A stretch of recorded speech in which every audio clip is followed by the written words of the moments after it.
श्री गणेशाय नमः श्री सरस्वते नमः प्रभु श्री रामचंद्राय नमः श्रीराम कथा ऐकता सादर सुख उपजे अपार इंदू देखता साचार सिंधू जैसा उचंबळे पांडुरंगा करू प्रथम नमन दुसरे चरण संतांचे त्यांच्या कृपाने कथेचा विस्तार बाबाजी सद्गुरू जातो का ज्याप्रमाणे चंद्र उगवल्यानंतर समुद्राला भरती येते त्याप्रमाणे रामचंद्राचं चिंतन केलं मनामध्ये उल्हास निर्माण होतो. पुन्हा एकदा वाचून आपण सांगूया.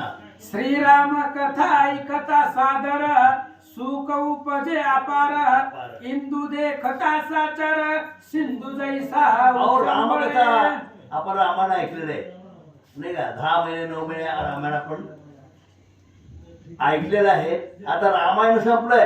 रामायणाचा पुढचा भाग आहे अश्वमेध यज्ञ. घोडा सोडलेला आहे कारण घोडा सुटला निघाला आणि एका राज्यामध्ये गेलेला आहे. जो राजा घोड्याची वाट पाहत होता काय नाव राजाच्या सुमेध नावाचा राजा त्या घोड्याची वाट पाहत होता आणि तो घोडा सुमेध नावाचा राजा ज्याने खूप तपश्चर्या केली आणि प्रभू रामचंद्राचं दर्शन घडावं अशी ज्याच्या मनात इच्छा होती त्या ठिकाणी सुमेध राजा तप करत होता आणि तप करत असताना त्याचं तप घालवण्यासाठी वाया घालण्यासाठी अनेक उपाय केले इंद्राने परंतु तिथं तो राजा हरला नाही.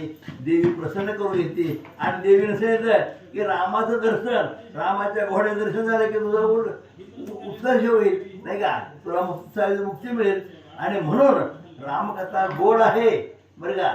अशा प्रकारे या ठिकाणी ग्रंथकर्ते आपल्याला बोलतात की सद्गुरु वर्षता घन शिष्य सरितेसी आनंद जीवन की उगवता सूर्य नारायण अरविंदे जेवी विकासती. या ठिकाणी आणि उदाहरण दिले एखादा सद्गुरू भेटावा नाही का आणि सद्गुरू भेटल्यानंतर त्या सद्गुरूला भेटण्यासाठी अनेक त्याचे सेवक जमतात शिष्य जमतात.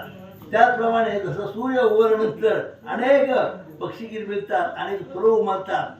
अशा प्रकारे रामकथा ऐकताना आनंद होतो. ग्रंथकर्ते आपल्याला अनेक दृष्टांत देऊन पटवून सांगू लागले की दुर्बळ अशी सापडे धन की वनव्यात जळता वर्षे घन की वसंत काळ देखून वृक्ष जैसे सुफलित. काय सांगितलं अनेक दृष्टांत दिले नाही का की त्या ठिकाणी काही झाडं सुकले असतील तर पाऊस पडावा झाडं गावात प्रफुल्लित होतात नाही का पाऊस पडल्यानंतर म्हणजे अशा प्रकारे अनेक दृष्टांत देऊन त्याने सांगितले की अशा प्रकारे एखादा गुरु भेटावा त्याला त्या गुरुला ज्ञान द्यावं अत्यंत आनंद होतो. म्हणजे अशा प्रकारे त्या ठिकाणी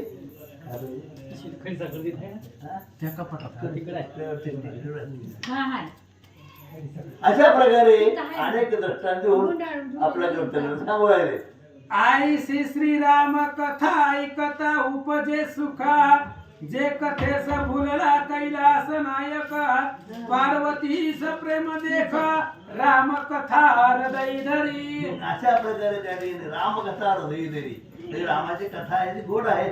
आपल्या अंतकळामध्ये आनंद निर्माण करायची रामकथा आहे आणि म्हणून रामकथा आपण रामाचं ऐकलंय पण त्याचे पुढची गोड कथा या ठिकाणी सुरू केली आहे. राम अश्वमेध यज्ञ. आता घोडा सोडलेला आहे आणि घोड्याच्या मागे अनेक चतुर श्रेणी आहे शत्रुघ्न आहे भरताचा मुलगा पुष्कर आहे. अशा प्रकारे आता सगळे निघाले आहेत. घोडा सुटलेला आहे. पुढं जे मोक्ष तरुचे बीज देखा जी भवा नदी माझी तारक नौका अज्ञान तिमिरी दीपिका कविराये पाजाळीनी. की अविद्या कानन वैश्वानर की ऐश्वर्य पदीची देवी सुंदर की मनोरथ कल्पलता साचार आनंद जळ सरिता आहे. की पद्म राग मण्याची खाणी की धर्मार्थ काम मोक्षाची जननी की पाप ताप भंजनी मंदाकिनी प्रत्यक्ष. ज्याप्रमाणे सर्व पाप ताप नष्ट करणारी गंगा नदी आहे. गंगेमध्ये स्नान करा आपली वापस धुवून जातात असं सांगू ग्रंथ करते. बरेच कष्ट त्या ठिकाणी सांगितले म्हणजे आपलं पाप जाणारे काय केलं पाहिजे तर गंगेमध्ये स्नान केलं. त्यासाठी कुठं जावं लागेल काशीला जावं लागेल कारण काशीजवळ गंगा आहे. प्रयाग तीर्थामध्ये गंगा आहे आणि त्या स्नान केल्यानंतर आपले सगळे पाप चुकून न चुकून होत असतातच नाही म्हटलं तरी म्हणजे नष्ट होतात असं या ठिकाणी ग्रंथकर्ते बोलतात. श्रीराम कथा अत्यंत पावन श्रवण करीती भाग्यवान 13व्या अध्यायी शत्रुघ्न सुमदराये पूजिला. आता रामकथा आहे ते ऐकलं जसं गंगेतून स्नान केलं तर सगळे पाप धुवून जातात, तर रामकथा ऐकल्यानंतर सुद्धा आपले सगळे दोष निघून जातात. आता या ठिकाणी शत्रुघ्न आहे नाही का, हा रामाचा चौथा 4 नंबरचा, त्याने तो होता घोड्याच्या मागे चाललेला आहे. आता पुढे काय होतं बघूया. शेष म्हणे वत्स्यायना ऐके पुढील कथानुसंधान समुदाय शत्रुघ्न कुशल कुशे आता रामाचे. ग्रंथकर्ते म्हणतात अरे बाप पुढची कथा आहे का, गोड कथा आहे. हा काय कथा आहे पुढं, तर म्हणजे त्या ठिकाणी यज्ञाचा घोडा सोडलेला आहे, शत्रूला त्या ठिकाणी निघालेला आहे, भरताचा मुळा पुष्कर आहे. आता अशा प्रकारे चतुरंग सैन्य घेऊन भरत शत्रूला निघाला असं सांगतात. मने बांधिले यज्ञ कंकण तो सुखी असे की सीता रमण जयाचे कृपे सकळ जन सुख पावती आघात. आता बरोबर रामचंद्र त्या ठिकाणी हातामध्ये कंकण बांधलेलं आहे, त्याने यज्ञ पेटलेला आहे, यज्ञाच्या ठिकाणी बसलेले आहेत प्रभू रामचंद्र आणि यज्ञ सुरू करून त्याने हा घोडा सोडलेला आहे. घोडा का सोडायचा, तर त्याने सगळे राजे जिंकायचे, जे शरण त्याला घेऊन यायचं आणि काय धनसंपत्ती गोळा करायची आणि मोठा यज्ञ करायचा आणि त्या यज्ञासाठी काही धनसंपत्ती गोळा करायची म्हणून घोडा सोडलेला आहे. आणि अनेक राजे पृथ्वी तलावर जेवढे राजे आहेत ते सगळे गोळा करायचे, यज्ञ करायचा आणि म्हणून घोडा सोडला अशा प्रकारे बोलतात. धन्य धन्य अयोध्येचे लोक नर नारी पशु पक्षी देखा स्थावर जंगम सकळिक पाती मुख राघवाचे. अयोध्या नगरी धन्य धन्य म्हणजे की ज्या अयोध्येमध्ये प्रभू रामचंद्र आहे आणि त्या प्रभू रामचंद्र दर्शन प्रत्येकाला प्रत्यक्ष घडतंय, पण त्याला कुठं माहिती की राम म्हणजे देव आहे ते चांगला पुरुष आहे नाही का, ज्याने रामाला मारलं असा हा आपला राम आहे, हा देव आहे कोणालाही माहित नाही. आणि म्हणून त्या ठिकाणी सगळ्या लोकांना रामाला पाहिलं की अत्यंत आनंद होतो अशा प्रकारे बोलू लागले. आम्ही पातकी जन्मलो तया सुखा अंतरलो राजश्री भुलोणी गेलो मोहे पावलो बद्धता. आणि अशा प्रकारे त्या ठिकाणी म्हणतात आम्ही माझं कसं आहे आम्ही इकडं लांब अयोध्येपासून लांब आहोत, आपल्याला रामाचं दर्शन प्रत्यक्ष घडत नाही का, घडत नाही म्हणून आपण कसं आहे तो दुर्दैव आपण रामाचं दर्शन घडत आहे अशा प्रकारे त्या ठिकाणी ग्रंथकर्ते सांगतात. आज आमुचे भाग्य उदेले आपुले चरण सदना लागले तेने कुल पावन झाले मज तारिले सत्याची. अशा प्रकारे या ठिकाणी तारणारा कोणामुळे प्रभू रामचंद्र आहे, त्याच्यामुळेच आम्ही तरलो गेलो, आम्ही भाग्यवान आहोत. अगदी लोक काय म्हणतात आम्ही भाग्यवान आहोत, आम्हाला प्रत्यक्ष प्रभू रामचंद्राचं दर्शन घडत आहे अशा प्रकारे ग्रंथकर्ते सांगतात.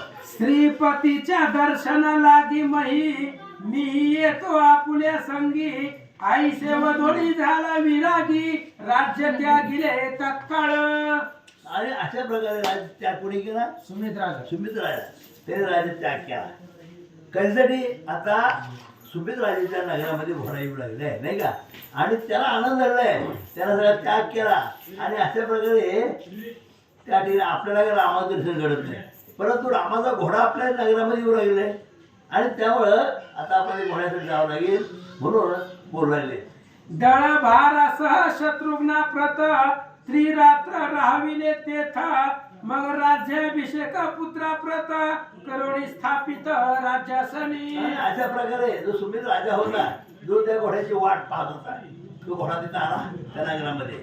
आपण काल ऐकलंय की राजा तप करत होता आणि त्याला रामाचं दर्शन साईचा मुक्ती पाहिजे होती. देवीनं सांगितलं तू काय कर म्हणे, रामाचा घोडा येणार आहे, त्याचं दर्शन झालं की रामाचं साईचं पद मिळेल. आणि म्हणून त्याप्रमाणे घोडा या नगरामध्ये आला. तरी शत्रुघ्नाची आता सांग पूजा वगैरे केलेली आहे. आणि अशा प्रकारे हा राजा कशा प्रकारे सत्कार करतो ते सांगू लागले. सकळ सैन्यासह वर्तमान वस्त्रालंकारी करुण नाना रत्नी शत्रुघ्न लागून पूजिले जाण सुमदाने. चतुरंग दळ भारा सहित सुमेध निघाला समवेत तेने शत्रुघ्न आनंद भरित झाला जाण ते काळी. आता हा शत्रुने आपले शत्रुसेना घेऊन निघालेला आहे आणि तू कुठं नगर प्रदक्षिणा करा, पूर्ण पृथ्वीला प्रदक्षिणा करायची. आणि इकडे तू राजा सुमेध राजा आपलं सैन्य घेऊन त्याला भेटण्यात गेलेलं आहे, चाललेलं आहे. आता दोघांची भेट होण्यानंतर काय होतं पण बघूया. ही तू क्या माझी वारू पुढे निघत आला पयशनी तीरा प्रत मागे सकळ कटक धावत अतिवेगे आणि करुणिया. बघता बघता तो जो घोडा आहे तो सुमेध नावाचा राजा आहे, त्याच्या नगरामध्ये आलेला आहे. त्याच्यावर सगळं सैन्य आहे आणि त्याच्या स्वागताला तो राजा आपलंही सैन्य घेऊन गेलेला आहे. आणि आता कशा प्रकारे स्वागत करतो ते आपण ऐकूया. तव आश्रमी तपोधन पर्ण कुटिके माझी बैसोना मुखे वर्णिती श्रीराम गुण ऐसे अपार देखिले. आणि त्याने काय पाहिलं म्हणजे अनेक ऋषी मुनी होते, आपापल्या झोपडीमध्ये बसले होते आणि ते रामाचं कौतुक करत होते. हे त्याने ऐकलं. रामाचं गुण कसं गातात त्या ऋषी मुनी कसं केलं ते त्याने ऐकलंय असं सांगू लागले. कोणी वेद घोष करीती कोणी नासागरी दृष्टी ठेविती कोणी नेत्र झाकोणी बैसती श्रीराम ध्यानी आता त्या निमग्न. ठिकाणी जे ऋषीमुनी आले होते ते ऋषीमुनी कशात म्हणले, काय ध्यानस्थ बसले आहेत, काय डोळे झाकून तप करतायत नाही का, काय नामघोष करतायत. अशा प्रकारे त्या ठिकाणी जे युवक बसलेले आहेत त्या ठिकाणी सांगू राहिले. कोणी अग्निहोत्र केले धारण कोणी करीती धूम्रपान कोणी एक पदी उभे राहून भगवत ध्यान करिता. म्हणजे ते ऋषीमुनी त्या ठिकाणी होते ते कसे बसले होते, काही डोळे झाकून बसले होते, काही नामस्मरण करत होते, काही जयघोष करत होते, काही एका पायावर उभा राहून चिंतन करत होते. आणि अशा प्रकारे चिंतन करणारे ऋषीमुनी आपापल्या झोपडीमध्ये त्या ठिकाणी कशा प्रकारे तप करत होते त्या ठिकाणी ग्रंथकर्त्याला सांगितलेलं आहे. ऐसे ऋषी जना जेथे असती क्षमा दया आणि शांती सर्वदतया ठाई वसती पशु विचारती निर्वैर्य. आणि त्या ठिकाणी असे ऋषीमुनी असतात तप करणारे. कसं तप करतात ते, डोळे झाकून बसले नाही का, त्या ठिकाणी काही एका पायावर उभे आहेत. आणि अशा प्रकारे तपकार ऋषी आहेत त्या ठिकाणी अनेक पशुपक्षी येतात, आपले वैर विसरतात. आणि अशा प्रकारे ऋषीमुनीच्या मेळामध्ये अशा प्रकारे बसलेले आहेत त्याचं वर्णन केलेलं आहे. मूषक आणि मार्जारा नकुल उरग मयूर गाय आणि व्याघ्र एके ठाई क्रीडती. अनेक ऋषीमुनी अनेक प्रकारे तपकारा बसले आणि त्याच जंगलामध्ये अनेक निर्वैर होऊन त्या ठिकाणी काही पशु पक्षी बसले. उदाहरण सांगायचं म्हणलं गाय आणि वाघ तिथं एका ठिकाणी बसले नाही का. त्याच्यानंतर त्या साप आणि गरुड म्हणजे आपापले वैर विसरून त्या ठिकाणी जिथं ऋषीमुनी तप करतात आपले वैर विसरलेत आणि त्या ठिकाणी बसलेत. उदक पूजित सरोवरे ठाई ठाई भरली मनोहारे सुगंधित कमळे अपारे तया माझी आणि अशा शोभती. प्रकारच्या जे काय तळे आहेत त्या तळ्यामध्ये गुलाबाची फुलं आहेत नाही का, सुंदर अशी कमळाची फुलं आहेत, सुगंधित फुलं आहेत, अत्यंत आनंदात ती उमलली गेले असं वर्णन त्या ठिकाणी केलेलं आहे. सुमन वृक्ष परोपरी आसती सरोवरा तिरी ऐसे स्थान पाहुणी अंतरी शत्रुघ्न बहुत आनंदाला. श्री गणेशाय नमः. श्री सीतारामचंद्राभ्याय नमः. सुमन वृक्षे परोपरी अस्ति सरोवर तीरी ऐसे स्थान पाहुणांतरी शत्रुघ्न बहु आनंदला. कथेचं अनुसंधान अहिछत्र नावाच्या नगरामधून घोडा निघालेला आहे आणि सुमेध राजा शत्रुघ्न बरोबर निघालेला आहे. घोडा जात असताना पुढं पयशनी नावाची नदी आहे आणि त्या नदीच्या किनाऱ्यावरती घोडा आला. पण त्या किनाऱ्यावरती साधू मुनी ऋषी मंडळी संत जपी तपी सगळे राहत होते. निर्वैर वातावरण होतं तिथलं. असं प्रसन्न वातावरण पाहिलं आणि शत्रुघ्नाच्या मनाला आनंद वाटला. शत्रुघ्न महाराज काय विचारतात. उसे सुमती लागून हे कवन्या मुनीचे स्थान येथे प्राणी निर्वैर पाहून आश्चर्य मनी वाटले. आणि विचारलं गेलं शत्रुघ्नानं. म्हणले महाराज सुमती प्रधान आहे. त्या प्रधानाला विचारलं कुणाचं इथं कोण असणारा ऋषी राहतोय. सगळे असणारे निर्वैर राहतात. कुठल्याही प्रकारचं गाई वाघ असेल उंदीर आणि मांजर असे ही सगळी बरोबरीला राहते. मग अशा प्रकारचा कोणता ऋषी तर तपस्वी आहे त्याची कथा आम्हाला सांगा. ऐसे ऐकोनी भाषण सुमती म्हणे तया लागून महान तपोनिधी जो चवन त्याचे स्थान हे असे. आणि सुमती प्रधानानं सांगायला सुरुवात केली. शत्रुघ्न महाराज च्यवन नावाचे ऋषी महातपस्वी आहेत आणि प्रतापशाली बलवान आहेत. त्यांची कथा सांगतो ऐका. जेणे अश्विनी कुमारा लागुनी देव आविर्भाग देव होऊनी शांती रायाचे यज्ञी इंद्रा लागी अपमानिला. च्यवन ऋषींचा एवढा पराक्रम आहे. अश्विनी कुमार आहेत. अश्विनीची मुलं त्या अश्विनी कुमारांना आपल्या यज्ञाचा प्रसाद भाग दिलेला होता आणि यज्ञ शांती राजाचा यज्ञ करताना इंद्राचा अपमान केलेला असे ते महाराज होते. तो चवन केवळ वेदमूर्ती रवी आगळी जयाची दीप्ती जयाच्या चरणी नमिती देव दैत्य सकळक. आणि च्यवन महाराज च्यवन ऋषी असणारे तेज दीप्ती होते.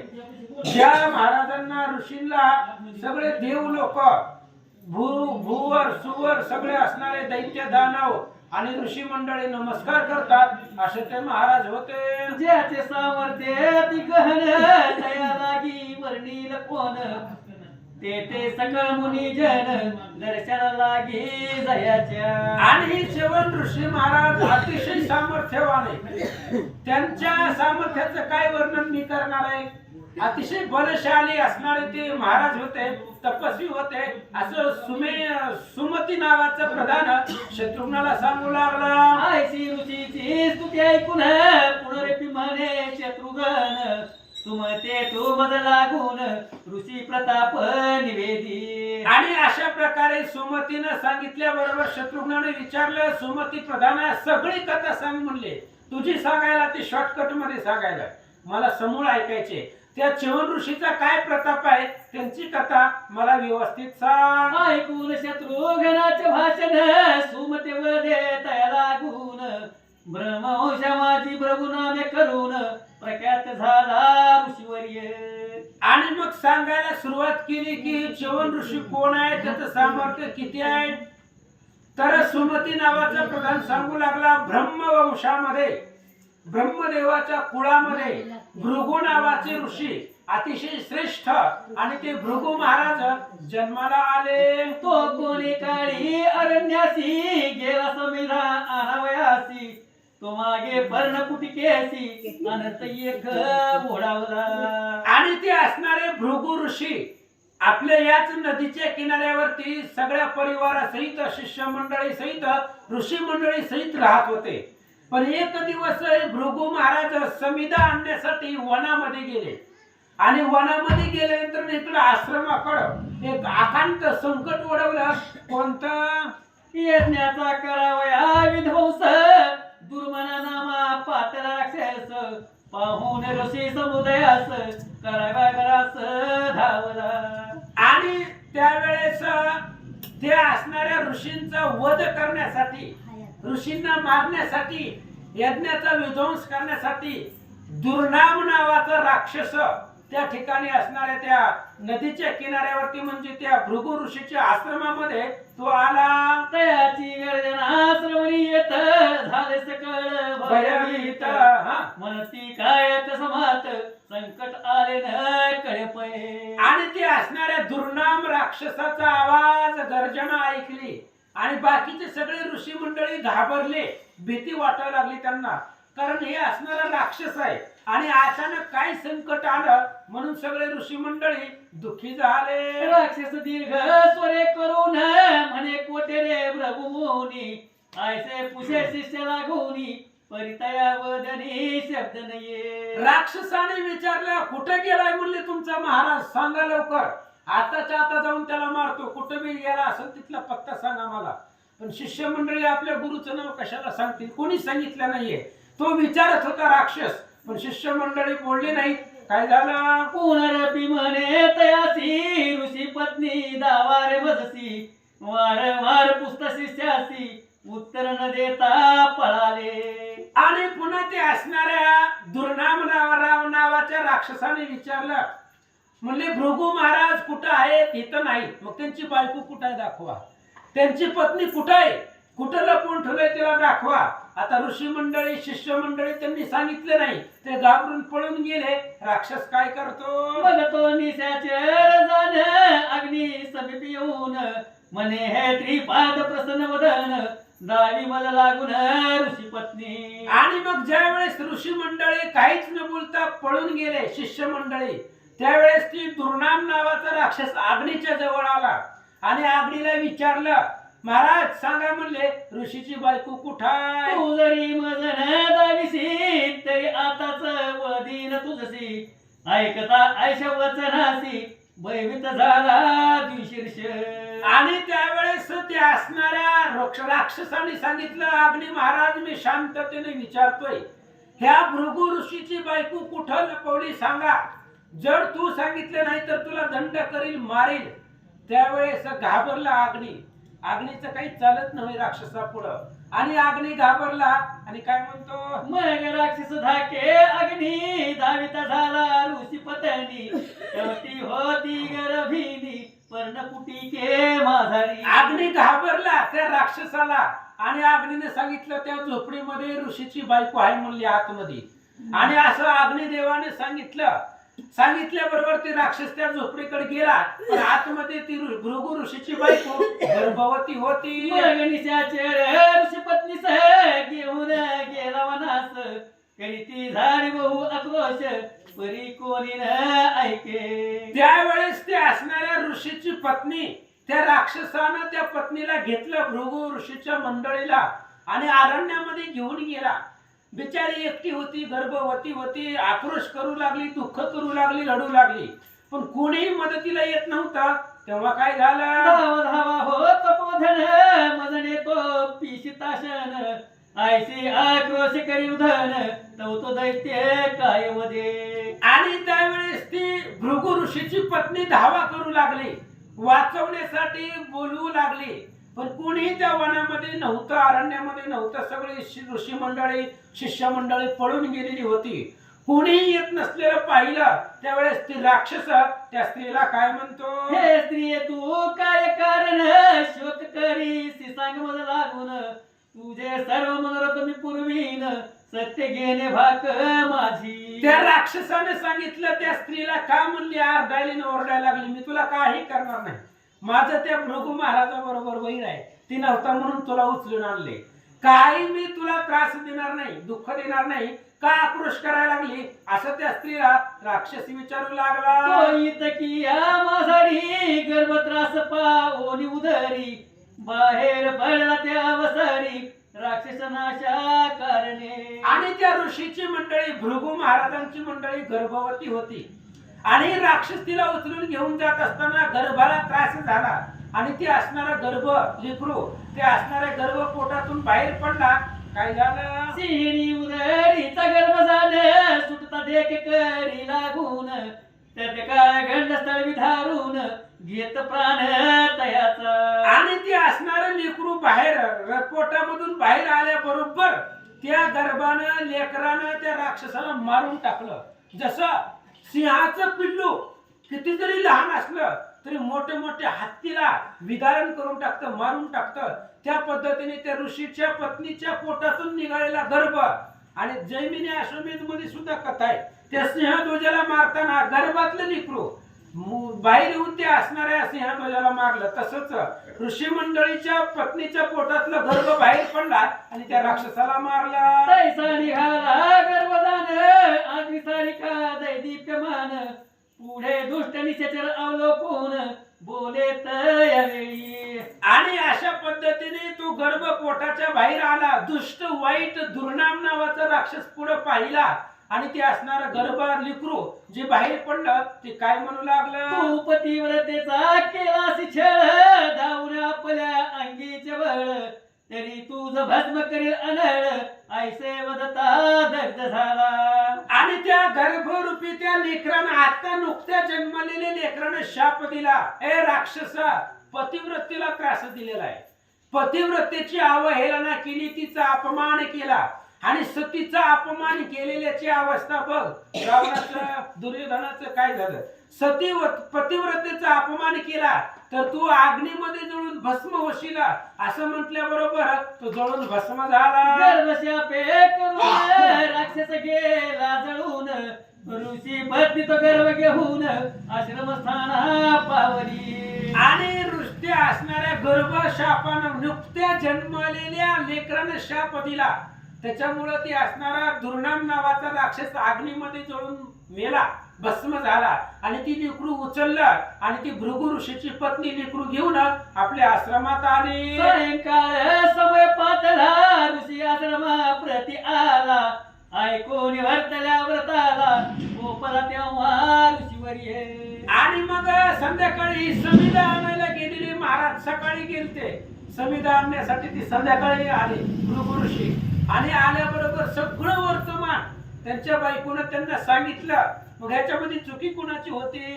अग्नी महाराजाची. त्या अग्नीला काय गरज होती का सांगायची तिथं बायको आहे म्हणून. म्हणून ते असणाऱ्या भृगु ऋषीला अग्नीचा राग आला आणि काय म्हणतात. अग्नी समीप येऊन म्हणे दुष्टा माझी पत्नी पतिव्रता ठाऊक असोनी कैसी दाविली तयाते. भृगु ऋषीला राग आला अग्नीचा. अरे बाबा तू असणाऱ्या त्या राक्षसाला माझी बायको का दाखवली. सगळ्या ऋषी मंडळीला शिष्य मंडळीला विचारलं होतं, कोणी बोललं नाही. तुला मध्ये मध्ये बोलायची काय गरज होती. तू का त्या झोपडीमध्ये माझी बायको आहे असं म्हणून दाखवलं. पतिव्रतेकडे बोट का दाखवलं असं अग्नीला भृगु ऋषी बोलतात. तो महादुष्ट निशाचर तया हाती दिलेला सुकुमार तरी तू सर्व भक्षक हो निर्धार ऐसा शाप दिधला. भृगु ऋषींनी शाप दिला त्या अग्नीला. अरे त्या दुष्टाच्या हातामध्ये माझी बायको दिली. माझी पत्नी त्या असणारी पत्नी सुकुमार आहे, सुंदर आहे आणि त्या राक्षसाच्या हातामध्ये दिली. म्हणून तुला आता सर्व भक्षक म्हणतील आणि असा माझा शाप आहे असं महाराज बोलतात. शाप पडता श्रवणी अत्यंत दुःखित झाला अग्नी. मग भृगुशी नमस्कार करून दीनवदने प्रार्थित. आणि अग्नी देवानं शाप ऐकला भृगु ऋषींचा. शाप ऐकल्याबरोबर दीनवाणीनं नम्र होऊन हात जोडून शाप मागू लागला. हे ऋषीवर्या मदावरी अपराध साहुनी कृपा करी असत्य वदता दोष भारी म्हणून सत्य बोलिलो. अग्निदेवाने सांगितलं. महाराज म्हणले माझी बी काही चुकी अपराध नव्हता. आता त्या राक्षसाने विचारलं आणि मग त्याला असणार खोटं कसं बोलायचं. काय काय ठिकाणी खोटं बोललं तरी चालतंय. मग त्यावेळेला असत्य वधू नये. असत्य बोललो असतं तर पाप लागलं असतं. म्हणून मी त्या ठिकाणी असत्य बोललो. पण काय काय वेळेला चुकीचंही बोलावं लागतं महाराज. मार्गी भेटला महातस्कर करू लागला जरी संवार तेही बोलोनी असत्य उत्तर आत्मशरीर वाचवावे. रस्त्याने जर एखादा चोर भेटला आणि त्यानं जर विचारलं तर काय खरं खरं सांगावं लागतं का. तिथं चुकीचं खोटं बोलावं लागतं ना आपलं शरीर वाचवावं लागतं. पण अग्निदेवानं सांगितलं खोटं बोलल्यावर पाप लागल म्हणून मी खरं खरं सांगितलं. मला क्षमा करा. कोठे ऋषी पत्नी म्हणून राक्षस विचारी मला लागून तेव्हा धावीन तयस नेऊन असत्य वचन बोलवेना. आणि महाराज त्या राक्षसाने विचारलं सांग म्हणले भृगु ऋषीची बायको कुठं आहे. मग आता त्यानं विचारल्यावर मी असत्य कसं बोलणार. खोटं बोलता आलं नाही मला. खोटं बोलू वाटलं नाही. म्हणून खरं खरं तुमच्या बायकोचा पत्ता किंवा ज्या आश्रमामध्ये झोपडीमध्ये होती ती मी त्या राक्षसाला दाखवली. आपण सर्व धर्म जाणते तरी सूक्ष्म पाहे विचाराते आणि उशाब देऊन दिनाते तारी सत्वरी ऋषीवरी. अग्निदेवानं सांगितलं भृगु महाराज तुम्ही खूप हुशार आहे, ज्ञानी आहे, तुम्हाला सगळ्या गोष्टी कळतात. मग हे माझा सूक्ष्म अपराध आहे. मी काय जाणून बुजून मुद्दाम केलेलं नाही. खोटं बोलण्याचं पातक लागू नये म्हणून मी ती असणारं माझ्याकडून घडलं. पण अपराध पोटामध्ये घ्या आणि मला क्षमा करा. ऐसे ऐकता वचन उक्ती दया उपजली ऋषीची म्हणे सर्व भक्षक पर तुझ म्हणती पवित्र जगी सर्वही. मग असं ते असणाऱ्या अग्निदेवाने सांगितल्याबरोबर भृगु ऋषीच्या अंतःकरणामध्ये दया प्रेम निर्माण उत्पन्न झालं.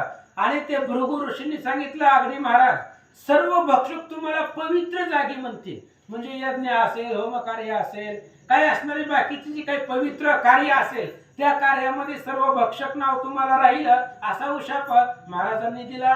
ऐसा उशाप देऊन सुखी केला हुताशन मग अच्युत गर्भ लागून नामचवन ठेविले. आणि अशा पद्धतीने मग त्यावेळेस उशाप अग्नी महाराजांना दिला आणि मग भृगु ऋषीचा असणारा गर्भ त्याच्या बायकोचा असणारा गर्भ जो बाहेर पडलेला होता आणि त्यानं जन्मले राक्षसाला मारलं असा असणारा त्याच मुलाला त्याच गर्भाला च्यवन नाव ठेवलं गेलं असं सांगतात. जात कर्मादी संस्कार करिता झाला ऋषीश्वर तेजो राजकुमार सुंदर पाहता अपार सुख झाले. मग ही भृगु ऋषीचा मुलगा च्यवन हळू त्या ठिकाणी लहानाचा मोठा होऊ लागला. जात कर्म नाव ठेवण्याचे सगळे असणारे कार्यक्रम उरकले आणि हळूहळू तो असणारा मुलगा अतिशय सुंदर दिसू लागला. त्यावेळेस आई वडिलांना आनंद वाटला. दिवस दिवस व्रती पावला भृगुने व्रत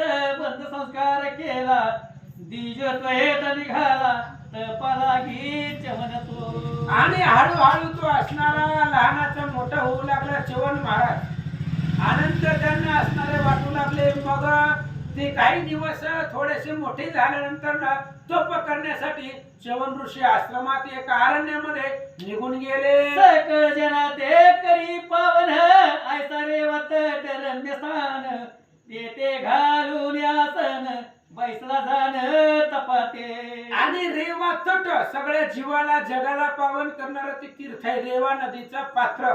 आणि त्या रेवा नदीच्या किनाऱ्यावरती ते असणारे च्यवन महाराज तप करण्यासाठी गेले. 10 सहस्र अब्द पर्यंत तप केले अति अद्भुत इंद्र झाला भयभीत परी उपाय न चले पळे. 10,000 अब्दापर्यंत तप असणाऱ्या च्यवन ऋषींनी त्या रेवा नदीच्या किनाऱ्यावरती केलं.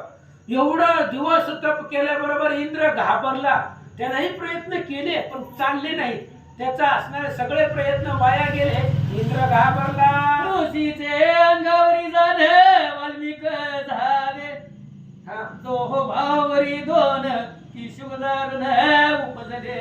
आणि त्या असणाऱ्या ऋषीच्या अंगावरती वारुळ निर्माण झालेलं होतं. ऋषी दिसत नव्हता आणि त्याच्या अंगावरती वारुळ होतं. त्यामुळे आतमध्ये ऋषी आहे दिसत नव्हतं.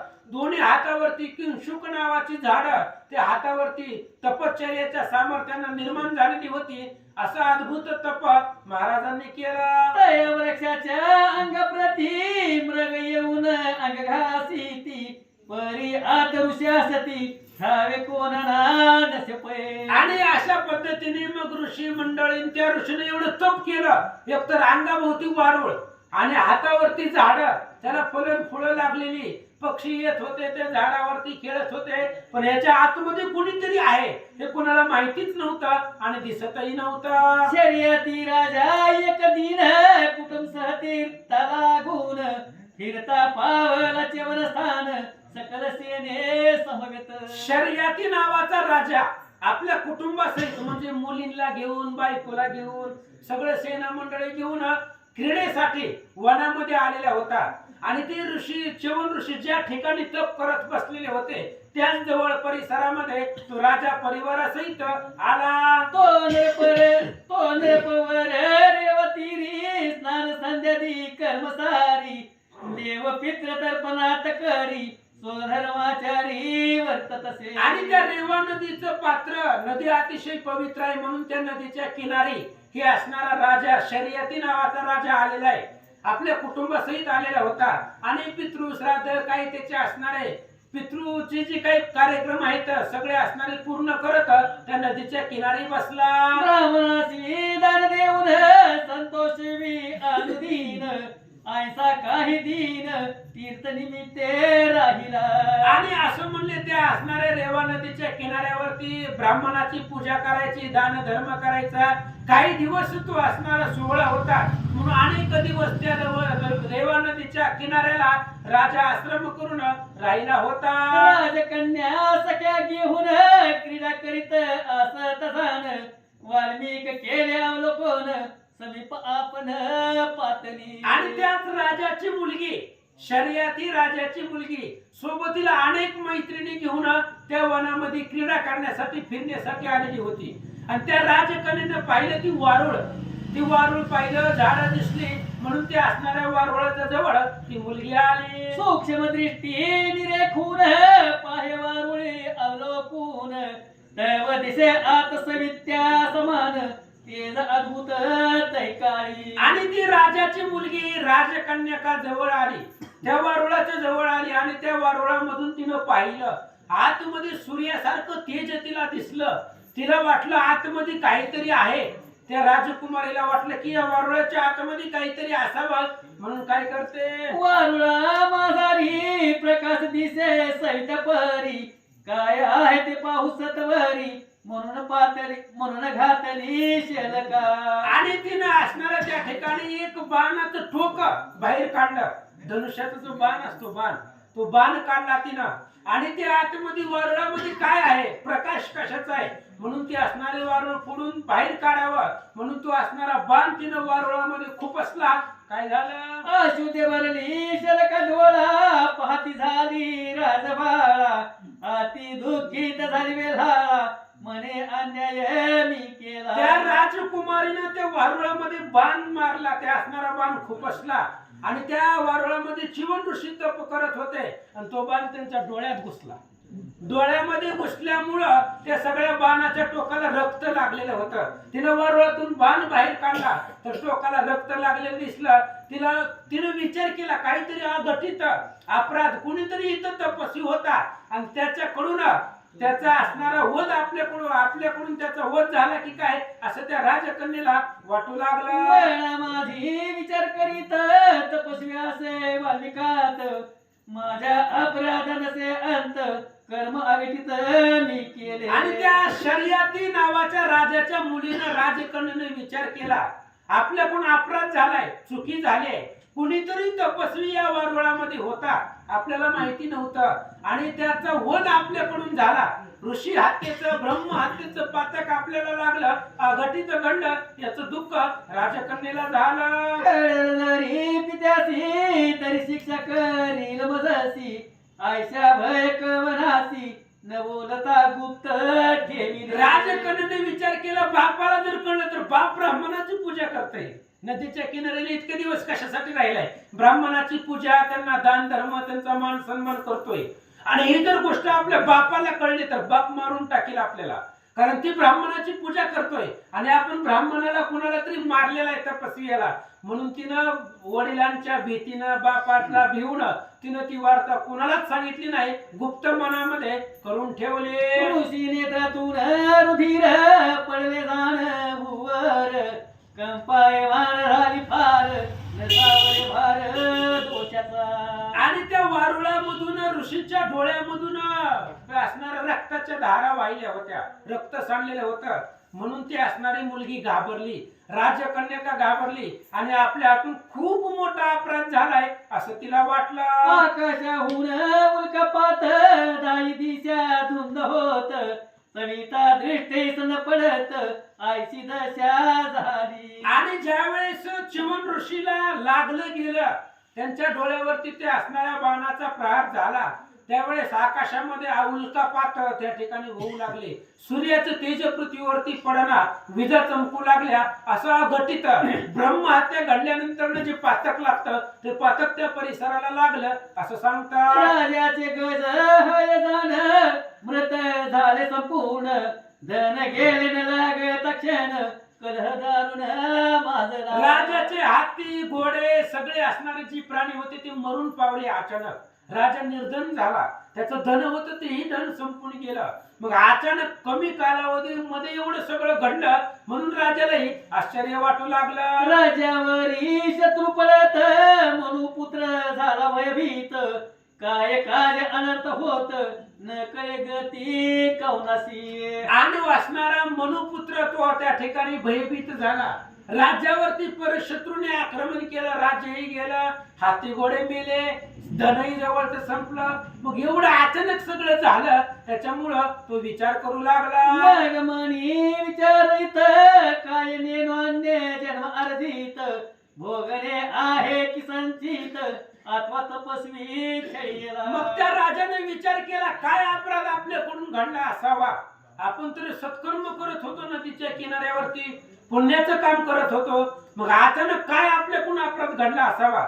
जाऊ दे म्हणले, मागच्या जन्मीचं काहीतरी असेल, पाठीमागचंही भोग असेल आपल्याला, आपल्या नशिबामध्ये दुःखच आहे, किंवा कुणीतरी ऋषीचा तपस्वीचा घात आपल्याकडून झाला की काय, असं त्या राजाला वाटू लागलं. किंवा शूद्र बैसल तपासी नीच करती वेरभोशासी, देवाचा विर्भाग देवासी न मिळता हे घडेल की. मग असं कशामुळे घडलं? अचानकच प्रलय निर्माण होण्यासारखं. वेद घोष असणारी ऋषी मंडळी करतात, क्षुद्र तपश्चर्या करत असेल किंवा देवानं केलेल्या यज्ञाचा भाग त्यांना मिळत नसेल तर अशा गोष्टी घडतात, असा विचार राजा करू लागला. अशा प्रकारे करी विचार परी न कळे साचार, कन्येने केला अनर्थ थोर न कळे तया लागुनी. मग राजा शोध घेऊ लागला. ह्या 4-5 दिवसामध्ये आपल्याकडून काय घडलंय, आपल्या परिवाराकडून, आपल्या गावातल्या लोकांकडून कुणाकडून काय अपराध घडलाय का ह्या 4-5 दिवसामध्ये. पण आपल्याच मुलीनं एका असणाऱ्या साधू मुलीला मारलेला आहे किंवा त्याच्या डोळ्यामध्ये बाण खुपसलेला आहे, हे राजाला माहितीच नव्हतं, असं सांगतात. मग गुप्त रूपे करून करिता दोषाचे शोधन, कन्याच्या सख्या सांगती येऊन खेळात बोधन दुहितेने. मग राजानं गुप्त शोध घेतला, CIDच्या रूपामध्ये, गुपचूप शांतपणे. आपण गेलेल्या दिवसापासून त्या वनामध्ये काय काय घडलं, बारीक राजानं लक्ष देऊन शोध घेतल्यानंतर ना, त्या राजकन्याच्या ज्या मैत्रिणी होत्या, त्या मैत्रिणीने सांगितलं की तुमच्या मुलीनं असं असं केलेलं आहे. आम्ही सगळेजण गेलो होतो आणि एक वारुळ होतं, तुमच्या मुलीनं ते बाण वारुळामध्ये गुपसला आणि रक्तच बाहेर पडलं. ही सगळी कथा त्या राजकन्याच्या मैत्रिणीनं राजाला सांगितले. कुमारिकेचा अपराध हारायसी लागला शोध, म्हणे हे पापीने आघात काय करावे येसी. आणि मग शेवटी आता राजानं शोध घेतलं की आपल्याच मुलीचा अपराध आहे. आपल्या मुलीने एका तपस्वियाला मारलेला आहे, त्याची असणारी हत्या त्या वारुळामध्ये केलेली आहे असं राजाला वाटलं. म्हणून पापीने, त्या आपल्या मुलीला पापीने शब्द वापरला. काय पापीने? अरे मी साधू लोकांचा मान करतोय, त्यांची पूजा करतोय आणि तू साधूला त्रास दिला, असं राजा बोलू लागला.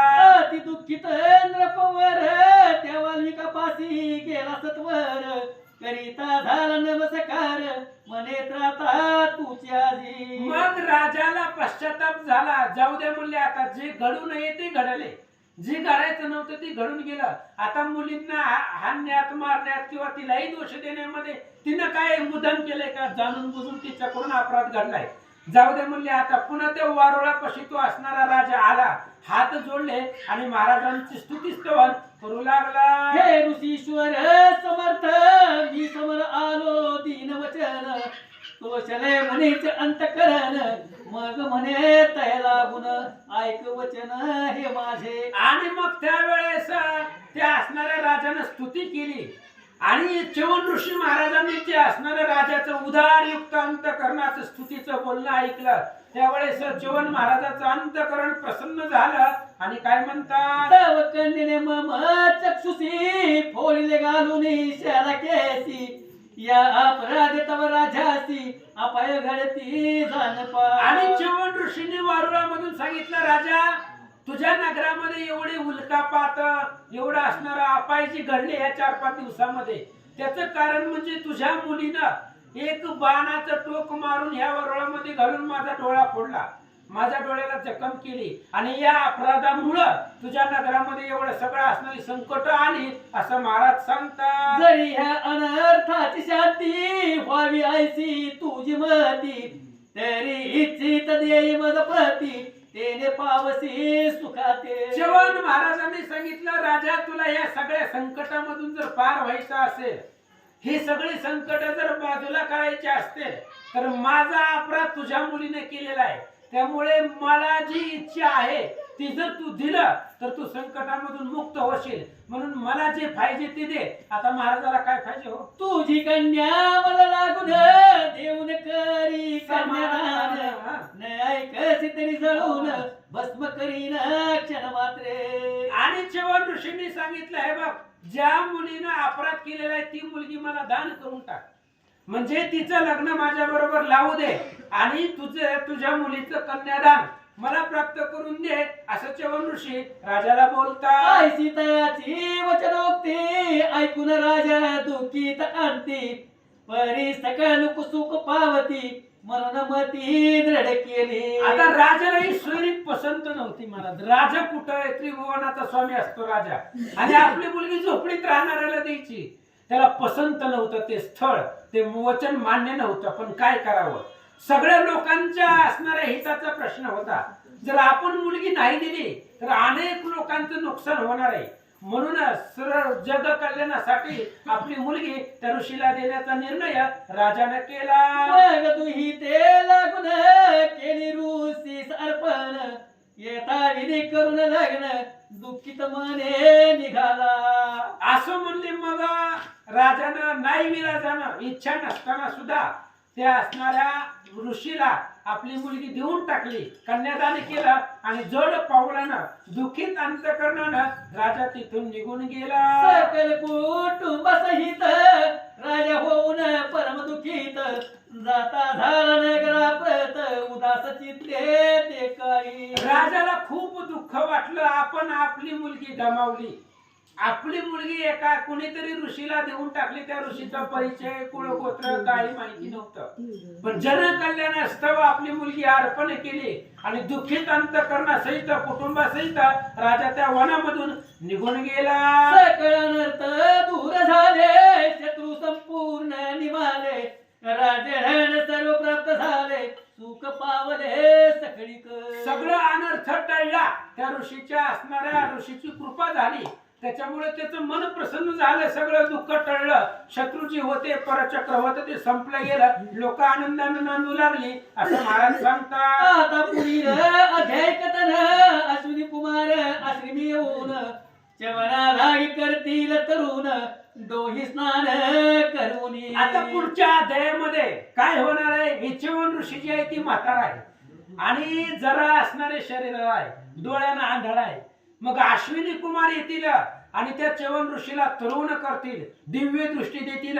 ही कथा पुढच्या अध्यायात ऐका. ती कथा ती सुरस श्रुती स्वस्त करून मानस श्रवण करावी सावकाश दत्तदास प्रार्थितसे.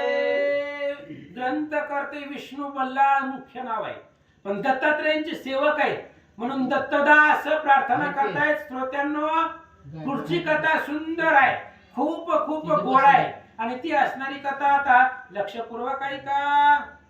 श्री पद्मपुराणे पाताळखंडे शेषवासायन संवादे रामाश्वमेध च्यवन विवाहो नाम चतुर्दशमध्याय सीतारामचंद्र कुंडली कवरधारी विठ्ठल श्री ज्ञानदेव तुकाराम पंढरीनाथ भगवान की जय.